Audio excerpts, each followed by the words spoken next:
On our family trip, my husband sneered, "I booked rooms for me, my ex-girlfriend, and the kids, they're my real love." I smiled sweetly, said nothing, and walked away. Hours passed as I ignored every call. Then something he never expected happened, and it was only the beginning of my silence. "I booked rooms for me, Camille, and the kids." Eric's words hit me like ice water. "Not for you." I stood frozen in the marble lobby of the Grand Ocean View Resort, our luggage scattered around my feet like broken dreams. The tropical paradise I'd researched for months, the family vacation I'd planned down to every detail, suddenly felt like a cruel joke. The sound of crashing waves through the floor-to-ceiling windows seemed to mock the silence that followed his announcement. "What?" The word barely escaped my lips, a whisper lost in the resort's ambient music. Eric didn't even look at me.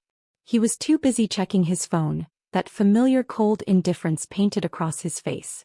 "You heard me, Jennifer. 3 rooms. Me, Camille, and 1 for the kids to share." Camille appeared from the gift shop like she'd been choreographing this moment. Her blonde hair cascaded perfectly over her shoulders, her designer sundress fitting her like it was painted on. She walked toward us with the confidence of someone who belonged, while I stood there feeling like an intruder in my own family vacation.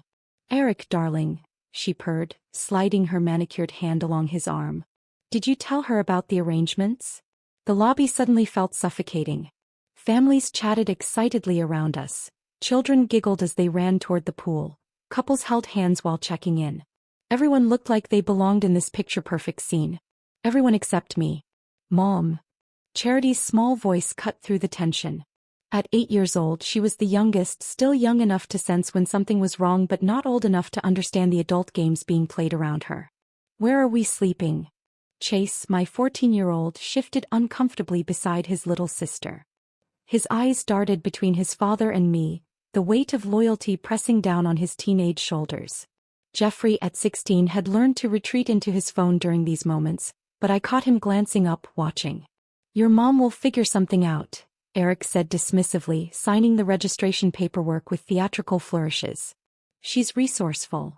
Camille extended her designer purse toward me with a smile that didn't reach her eyes. "Be a dear and take this up for me? Room 412. She spoke to me like I was hired help, her voice dripping with fake sweetness that made my skin crawl. I stared at the purse for a moment that stretched like eternity. Every instinct screamed at me to throw it back at her, to cause a scene, to fight for my dignity in this marble-clad battlefield. That I took it. The leather felt cold against my palms. "Jennifer's always been so helpful," Eric said to Camille, loud enough for nearby guests to hear. "She loves taking care of everyone else's needs." The children watched this exchange with growing discomfort. Charity tugged at my dress, sensing the tension but not understanding its source. Chase cleared his throat awkwardly. Jeffrey typed faster on his phone, his face reddening. At dinner, the resort's 5-star restaurant became my personal hell. The maitre d' had seated us at a prime ocean view table, the kind I'd specifically requested months ago when booking this trip. Camille sat beside Eric, her hand possessively resting on his thigh while she ordered the most expensive items on the menu. "You know what Jennifer is?" Eric announced to our table, his voice carrying that familiar tone he used when he thought he was being clever. "She's like extra luggage. Always there, always taking up space, but you're never quite sure why you brought her along." The words landed like physical blows. Chase choked on his water. Charity looked confused, glancing between her father and me. Jeffrey's fork stopped midway to his mouth. Even nearby diners turned to look, sensing the cruelty in Eric's tone. I felt heat rise in my cheeks, that familiar burn of humiliation that had become too frequent in recent months. The other families around us were laughing, sharing stories, creating memories. We were performing a twisted theater piece where I was the unwilling tragic character. "Dad." Chase started, his voice cracking slightly. "What?" Eric laughed, cutting him off. "It's just a joke. Your mom knows I'm kidding." He looked at me expectantly, waiting for me to play along, to smile and laugh at my own degradation. I didn't smile. I didn't laugh. I didn't speak. Instead, I placed my napkin on the table with deliberate precision. I stood slowly, feeling every eye at the table follow my movement. The restaurant's ambient chatter seemed to fade as I pushed back my chair. "Where are you going?"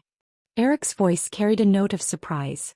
He wasn't used to me leaving without explanation, without permission.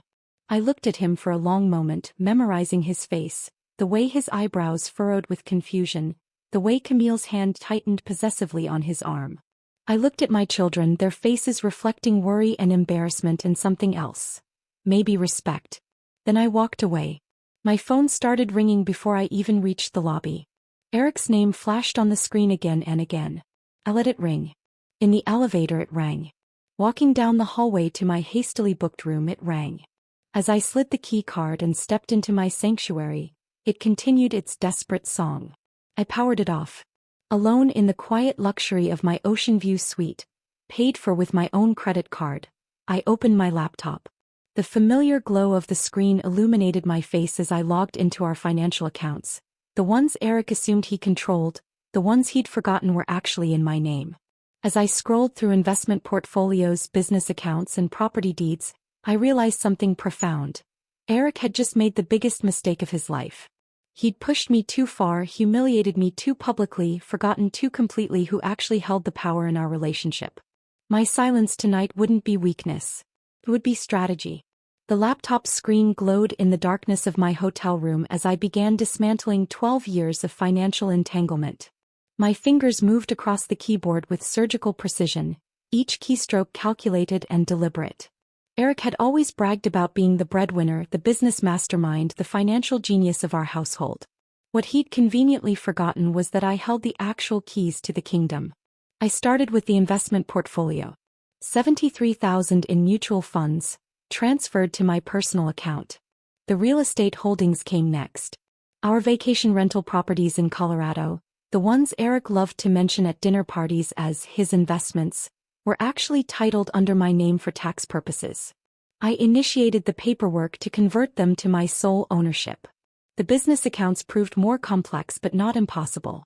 Eric's consulting firm, the source of his endless ego trips, operated under an LLC I'd established years ago. He'd been so focused on playing the big shot that he'd never bothered to examine the legal documents I'd prepared. Every signature, every filing, every crucial piece of paperwork had been handled by me while he schmoozed clients and took credit. My phone buzzed with another missed call from Eric. 27 attempts since dinner. I glanced at the screen and powered it off completely. At 11:47 p.m., I dialed my attorney's emergency line. Margaret Chin had been our family lawyer for years, but tonight she was solely mine. Jennifer? What's happening? It's nearly midnight. Margaret, I need to file for legal separation. Tonight. Can you start the paperwork? Her voice sharpened with professional focus. Tell me everything. I recounted the evening's humiliation, the calculated cruelty, the way Eric had paraded his affair partner like a trophy while reducing me to hired help. Margaret listened without interruption, occasionally taking notes. We'll need documentation of financial assets, evidence of emotional abuse, and a comprehensive separation agreement, she said. How quickly do you want to move? Immediately. I want him served before he realizes what's happening. Jennifer, this is a significant step. Are you certain? I looked around the hotel room I'd booked with my own credit card, thought about the purse I'd carried like a servant, remembered the laughter at my expense. I've never been more certain of anything in my life. Margaret's fingers clicked across her keyboard. I'll have preliminary documents ready by morning. We'll start with asset protection, then move to formal separation proceedings. While Margaret worked through the night, I continued my methodical financial restructuring. The joint credit cards were canceled one by one. The automatic payments Eric relied on for everything from his gym membership to his expensive car lease were redirected to accounts he couldn't access. By 3 a.m., I'd effectively frozen him out of the financial empire I'd built while he played pretend soup. Dawn crept through the hotel curtains as I packed my belongings. My phone, now equipped with a new number, remained blissfully silent. No desperate calls from Eric. No manipulative text messages. No attempts to gaslight me back into submission. The resort lobby buzzed with checkout activity. Families dragged rolling suitcases toward the entrance. Children complained about leaving paradise. Couples discussed their flights home. I positioned myself strategically near the front desk, close enough to observe but far enough to remain unnoticed. Eric appeared first, his hair disheveled, dark circles under his eyes. He looked like he'd spent the night pacing and calling. Camille followed, her previous confidence replaced by irritated confusion. The children trailed behind, their faces reflecting the tension they'd absorbed overnight. "Sir, I'm sorry, but your card has been declined," the desk clerk said, her voice professionally apologetic. Eric's face flushed crimson. "That's impossible. Try it again." The clerk swiped the card a second time, then a third. Each attempt produced the same result. "Declined. Insufficient funds. Perhaps you have another card?" she suggested gently. Camille stepped forward, her designer purse clutched defensively. "Use mine," she whispered, but her voice carried across the marble lobby. Eric's humiliation deepened as Camille's card also failed to cover the substantial resort bill. 3 rooms for 4 nights, plus meals, spa treatments and room service charges. I'd witnessed them accumulating. "There must be some mistake," Eric insisted, his voice rising. Other guests began to stare. "I'm a successful businessman. This is impossible." The desk clerk maintained her professional composure while security subtly positioned themselves nearby. "Sir, would you like to contact your bank?" I watched from my position near the gift shop as Eric fumbled with his phone, dialing frantically. His conversation with the bank was brief and clearly devastating. His face went ashen as he listened to explanations he couldn't comprehend. The children stood together, embarrassed by their father's public meltdown. Chase put a protective arm around Charity, while Jeffrey studied his shoes intently. "Mom paid the bill last night," I heard Jeffrey tell his siblings quietly. "I saw her at the desk." I had indeed paid the full bill, with my personal credit card, the one Eric had never bothered to learn existed. $23,000 for a family vacation that had cost me far more than money. As Eric continued his humiliating negotiation with hotel management, I wheeled my luggage toward the taxi stand. The morning sun felt warm on my face. The ocean breeze carried promises of freedom I hadn't felt in years. My new phone contained Margaret's message. Separation papers filed. Service scheduled for this afternoon at his office. I climbed into the taxi without looking back, leaving Eric to discover that the woman he'd treated as extra luggage had been carrying far more weight than he'd ever imagined. By the time he thought to look for me, Jennifer Morrison would no longer exist in his world. The silence I'd chosen the night before had become something far more powerful than words ever could be. 3 days after returning to my temporary apartment, I sat at my kitchen table with 3 blank envelopes and a heart heavy with love that had nowhere to go. The silence I'd maintained felt necessary, but my children deserved more than abandonment. They deserved to understand the mother who had disappeared from their lives. I started with Charity's letter first, my 8-year-old who still believed in fairy tales and happy endings.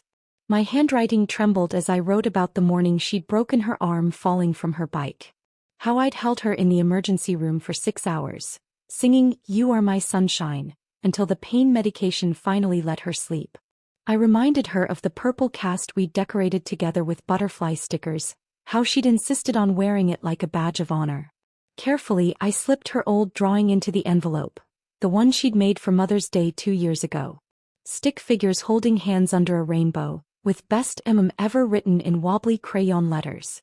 I'd kept it pressed between the pages of my Bible, one of dozens of treasures Eric had dismissed as clutter. Chase's letter required different words.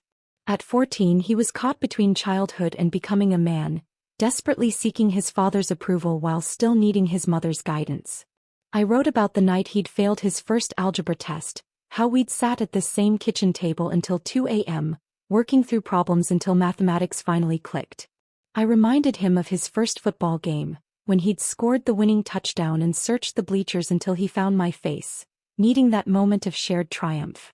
Into his envelope went his 8th grade report card, the one I'd laminated because I was so proud of his straight A's. Eric had barely glanced at it, too busy with a client call to notice his son's academic breakthrough. Jeffrey's letter proved the most challenging.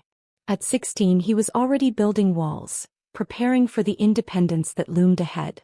But I remembered the boy who used to crawl into my bed during thunderstorms, who'd practiced his pitching motion in our backyard for hours while I caught every throw. I wrote about his first broken heart, when Melissa Harper had chosen someone else for the school dance.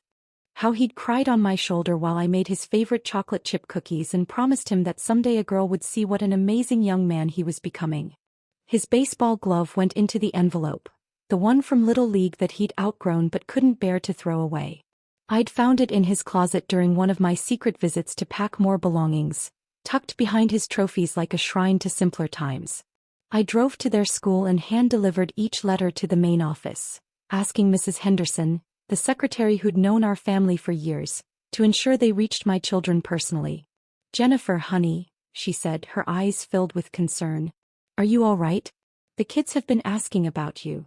"They'll understand soon," I whispered, my voice barely holding together. Within days, the carefully constructed harmony Eric and Camille had tried to create began cracking. Chase called me from his friend's phone. Eric had confiscated his cell after finding my letter. "Mom, I'm so sorry," he sobbed into the phone. "I didn't know. I didn't understand what you did for us. You were children, sweetheart. You weren't supposed to understand. That was my job." Through Chase, I learned about the chaos erupting at home. Camille had moved in completely, rearranging furniture, throwing away family photos, trying to erase my presence while establishing her own dominance. But children don't forget so easily. Jeffrey had found more of my hidden treasures during his search for clean clothes. A journal I'd kept documenting each of their milestones, photos from every birthday party I'd planned, certificates I'd earned from parenting classes I'd taken to be better for them. Each discovery revealed layers of maternal devotion they'd taken for granted. "She doesn't listen to us like you did," Chase whispered during another stolen phone call. "When Charity has nightmares, Camille just tells her to grow up. When Jeffrey talks about college, she changes the subject. She talks at us, not to us." The house that had once been filled with my quiet presence, packed lunches appearing like magic, homework help offered without request, scraped knees kissed better, now echoed with tension. Camille's shrill voice replaced my gentle guidance. Her impatience replaced my endless reserves of maternal energy. "Dad keeps bragging about how much simpler everything is now," Jeffrey told me during a brief encounter at the grocery store. "But nothing works anymore. There's no food in the house because nobody planned meals. My baseball uniform wasn't clean for yesterday's game. Charity cried for an hour because she couldn't find her favorite stuffed animal. The stuffed animal was in my apartment. I'd grabbed it during one of my packing trips, knowing she'd need its comfort." "Mom," Jeffrey's voice cracked slightly. "Can you come back? Just for Charity? She asks for you every night." My heart shattered and mended simultaneously. They were beginning to see what Eric had systematically tried to make invisible. The countless ways I'd held their world together through love, attention, and sacrifice. The breaking point came during Chase's championship basketball game. I watched from the parking lot as Eric and Camille arrived late, too busy arguing to notice Chase scanning the bleachers for familiar faces. When he made the winning shot, his eyes found the empty space where I used to sit, where I'd cheered at every game for 3 seasons. That night, Charity's small voice cut through the darkness of their disrupted home. "I want Mama, Jennifer." Even through Chase's whispered phone call, I could hear the profound silence that followed. Eric had no response. Camille offered no comfort. In that moment, my absence spoke louder than any argument I could have made. My children were finally seeing the mother they'd forgotten, not through my presence, but through the devastating emptiness left behind. The process server found Eric at his favorite coffee shop, the upscale place where he held his Tuesday morning power meetings. I'd told Margaret exactly where he'd be, same table, same time every week for the past 3 years. His predictability had always annoyed me, now it served my purposes perfectly. "Eric Morrison?" The young man in the cheap suit approached his table where Eric sat across from a potential client, his laptop open, projecting success like a peacock displaying its feathers. "Yes." Eric's voice carried that familiar tone of superiority, assuming this interruption was someone seeking his business expertise. "You've been served." The manila envelope landed on Eric's laptop keyboard with a soft thud that somehow echoed through the bustling cafe. His client, a nervous-looking woman clutching a business proposal, watched with growing alarm as Eric's face drained of color. Margaret's legal documents were thorough and devastating. Asset freeze. Business dissolution. Legal separation. Every financial account tied to my name, which was nearly everything, had been systematically locked away from his access. The consulting firm he'd bragged about building was revealed for what it truly was. A shell company operating under my credentials, my connections, my credit history. "This can't be legal," Eric whispered to himself, scanning the pages with growing horror. His client gathered her papers and left without a word, sensing the professional meeting had taken a decidedly personal turn. Within hours, Eric discovered the true scope of his powerlessness. His business credit cards were declined at lunch.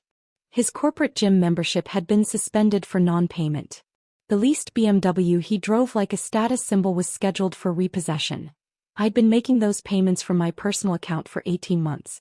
Camille arrived at his office that afternoon in a panic, her designer heels clicking frantically across the marble floor of the building I'd helped him lease. "Eric, what is happening?" she demanded, waving her phone. "My credit card was declined at Nordstrom. The bank says there's been suspicious activity on our joint account." "Our joint account?" Eric's laugh held no humor. "Camille, we don't have a joint account. We never did." I watched this unfold through Jeffrey, who'd been present when Camille tore through Eric's home office like a woman possessed. She discovered what I'd always known but never flaunted. Every deed, every contract, every significant asset bore my name as the primary owner. Eric had been living in a house I'd purchased, driving cars I'd financed, running a business built on credit I'd established. She made me look like an idiot, Eric raged to his brother over the phone, unaware that Jeffrey was listening from the hallway. "Everything I thought I owned, everything I built, it's all hers." But the financial devastation was only the beginning of Eric's unraveling. The children, emboldened by my letters and increasingly resentful of Camille's presence, began their own archaeological dig through family history. Chase found a box of photo albums in the basement, buried behind Christmas decorations that hadn't been touched since I'd disappeared. Every page told the same story. Me at his soccer games, me helping with science fair projects, me holding him in the hospital when he'd had his appendix removed at age 10. Eric appeared sporadically, usually in the background, often looking at his phone. "Look at this." Chase showed Jeffrey a picture from his 13th birthday party. I was kneeling beside him as he blew out candles, my face radiant with maternal pride. Eric stood apart, checking his watch, already eager to end the celebration. Charity discovered her baby book, meticulously maintained with my careful handwriting documenting every milestone. First smile, first word, first steps. All recorded with the devotion of a mother who treasured each moment. Eric's contributions were sparse. A few signatures on school forms, birthday cards with generic messages. "Daddy never came to my dance recitals," Charity announced to Camille one evening, her 8-year-old honesty cutting through the adult pretenses. "But Mama Jennifer came to every single one. She even helped make my costumes." Camille's attempts to dismiss these revelations only highlighted her inadequacy. "Well, your father was working hard to provide for you," she'd say, but the children had seen the truth preserved in photographs and memories. Eric's phone calls to me became increasingly desperate. My new number remained unknown to him, but he tried every mutual friend, every family member, even my former colleagues. Each attempt met the same response. They hadn't heard from me, didn't know where I was, couldn't help him reach me. "She won't talk to me," he complained to his mother during one of his increasingly frequent visits. "How am I supposed to fix this if she won't even listen?" But I was listening to everything. Through my children's whispered phone calls, through Margaret's updates on his frantic legal maneuvers, through mutual friends who reported his growing desperation. My silence had become a weapon more powerful than any argument I could have made. The man who'd reduced me to extra luggage was discovering that he'd been living in luggage I'd packed, traveling on tickets I'd purchased, staying in hotels I'd booked. Every aspect of the life he'd taken credit for had been carefully constructed and maintained by the woman he'd dismissed as irrelevant. Late at night, Eric would sit in the house that was legally mine, surrounded by children who increasingly questioned his version of family history, living with a woman who'd discovered that his promises of financial security were built on foundations he'd never actually owned. My silence reflected back to him the truth he'd spent years avoiding. Without me, Eric Morrison was nothing more than an elaborate fiction, a character playing a role in a story someone else had written. And now the author had stopped writing his lines. Jeffrey appeared at my apartment door on a Thursday evening, his 16-year-old frame filling the doorway but his eyes holding the vulnerability of a much younger boy. Rain dripped from his hair and I realized he'd walked the 3 miles from his father's house in the storm. "Mom." His voice cracked on the single word and I saw years of suppressed emotion threatening to spill over. I opened the door wider and he collapsed into my arms like he used to when he was small and the world felt too big to handle alone. His shoulders shook as 16 years of confusion and loyalty finally found their breaking point. "Why didn't you ever tell me?" he sobbed into my shoulder. "Why didn't you tell me what you gave up for us? What Dad really was?" I guided him to my small living room, this modest space that had become my sanctuary. He sat on my second-hand couch, looking lost and angry and heartbroken all at once. "You were a child, Jeffrey. I just wanted you to feel loved. I wanted you to have a father you could respect even if—" I paused, choosing my words carefully. "Even if that meant protecting you from difficult truths." "But I hurt you," he whispered. "All those times I chose him over you, all those times I didn't defend you. I was such a terrible son." "No." My voice was firm. "You were exactly the son I raised you to be. Loyal, loving, trusting. Those are beautiful qualities, sweetheart. Don't let his failures make you question your own heart." Jeffrey pulled something from his backpack. A worn composition notebook I recognized immediately. One of my journals from 3 years ago, filled with my private thoughts during some of our family's most challenging times. "Chase found this in a storage box Dad forgot about," he said, his fingers tracing the cover. "Mom, I read about the night I broke my wrist at baseball practice.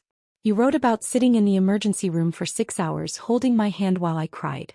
You wrote about calling in sick to work the next day to take care of me, even though you couldn't afford to miss those hours." I remembered that night vividly. Eric had been at a business dinner, too important to interrupt for his injured son. I'd handled everything alone as usual. "You wrote about giving up the promotion at your job because it would have meant traveling, and you couldn't bear to be away from us more than you already were for Dad's career," Jeffrey continued, his voice breaking. "You wrote about selling your grandmother's ring to pay for Chase's football equipment when Dad said the budget was too tight. The ring had been my most treasured possession, a Victorian emerald that had been in my family for 4 generations. I'd never told anyone about selling it, had simply claimed I'd put it somewhere safe when Eric asked about it months later. I wrote those things down because I needed to remember why I was making those choices," I said softly. "Not because I wanted recognition, but because sometimes the sacrifices felt so big that I needed to remind myself they were worth it." Jeffrey looked up at me with red-rimmed eyes. "He told us you were weak, that you needed us to take care of you. But it was the opposite, wasn't it? You were taking care of all of us, even him." Before I could respond, my doorbell rang. Chase stood in the hallway, soaked and shivering, with Charity's small hand clutched in his. My youngest daughter's face was streaked with tears, her favorite stuffed animal, the one I'd rescued from their house, pressed against her chest. "We walked," Chase said simply. "Charity wanted her birthday with you." I had forgotten. In the chaos of separation and legal proceedings, I'd lost track of the date. Today was Charity's 9th birthday, and somehow my children had found their way to me. "Camille planned a party," Charity whispered, her small voice barely audible. "But she invited her friends, not mine. She bought a cake with flowers, but I hate flowers on cake. She got me a dress that's too big and the wrong color. Everything was wrong, Mama." I knelt to her level, my heart breaking at the defeat in her young eyes. "Oh, baby girl. I told them I wanted you," she continued, her words tumbling out in a rush. "I said it was my birthday and I get to choose, and I choose you. Dad got mad and Camille said I was being ungrateful, but Chase said we could come find you. So we left," Chase added, his 14-year-old voice trying to sound braver than he felt. "We just walked out. Let them try to stop us." I looked at my 3 children, drenched and defiant, and felt something shift in my chest. They had chosen me. Not because I'd asked them to, not because I'd manipulated or pleaded, but because they finally saw the truth of what our family had really been.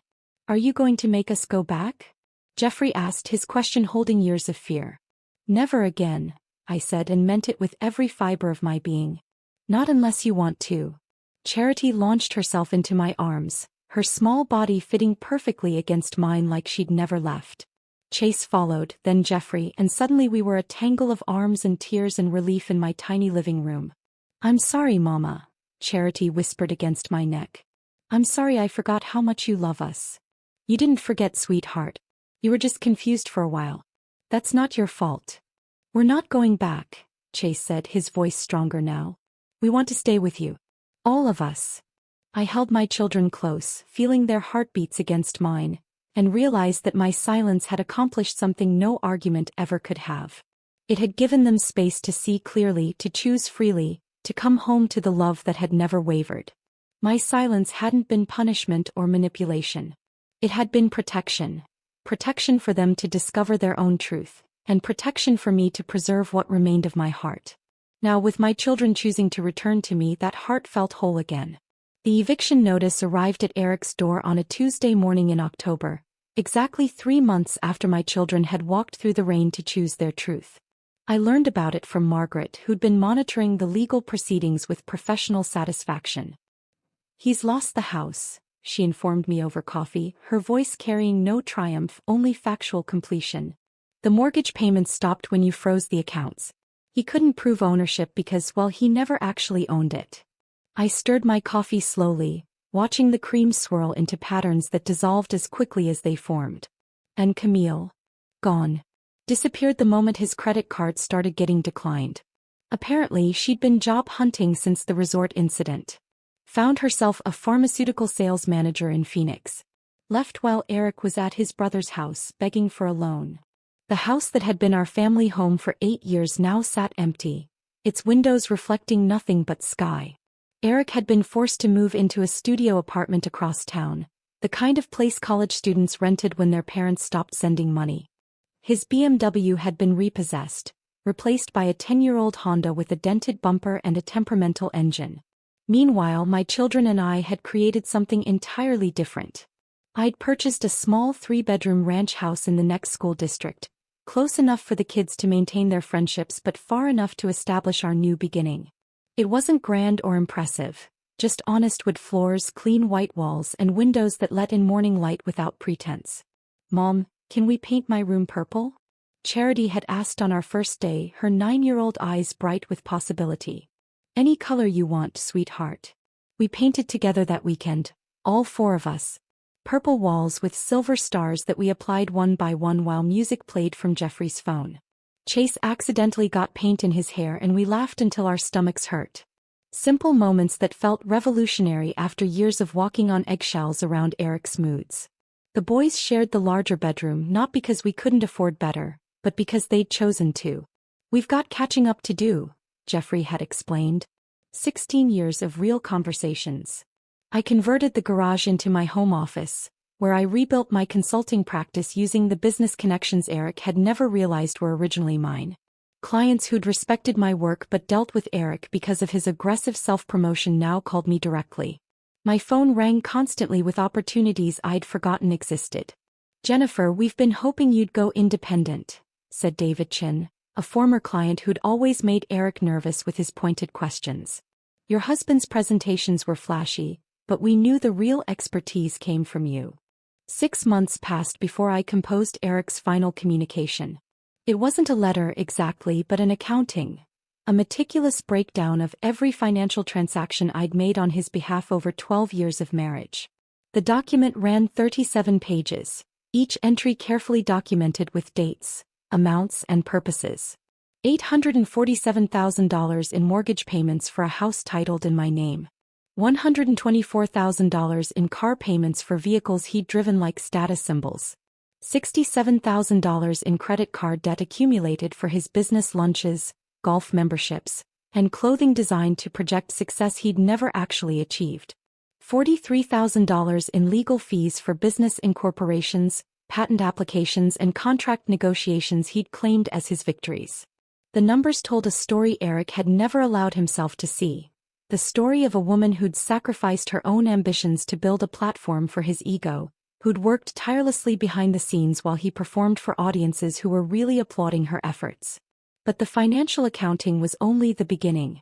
I'd also included non-monetary contributions, 2,190 hours of unpaid administrative work for his consulting firm, 847 client dinners where I'd played the charming wife while actually steering crucial business conversations, 156 parent-teacher conferences attended alone because his schedule was always more important. The final page contained only 2 sentences. "My silence was never weakness. It was protection from you." I mailed the envelope on a Thursday, using certified delivery to his cramped apartment. According to the tracking information, he'd signed for it himself at 2:47 p.m. on Friday afternoon. He never responded. That weekend, while my children and I planted a vegetable garden in our backyard, Eric sat in his empty studio apartment reading and rereading the documentation of his hollow existence. Jeffrey later told me that his father had called him, voice shaking, trying to explain or justify or somehow minimize what the numbers revealed. He kept saying you were being vindictive, Jeffrey reported during one of our evening walks around the neighborhood. But I read those papers, Mom. You weren't being mean. You were just being honest. Honesty can feel cruel to people who've been living in fantasy, I replied, watching Charity chase fireflies in our front yard. By December, Eric had stopped trying to contact us altogether. His weekly attempts to arrange visits with the children had dwindled to monthly, then disappeared entirely. The man who'd once demanded center stage in every family drama had finally learned the power of silence, not by choice but by consequence.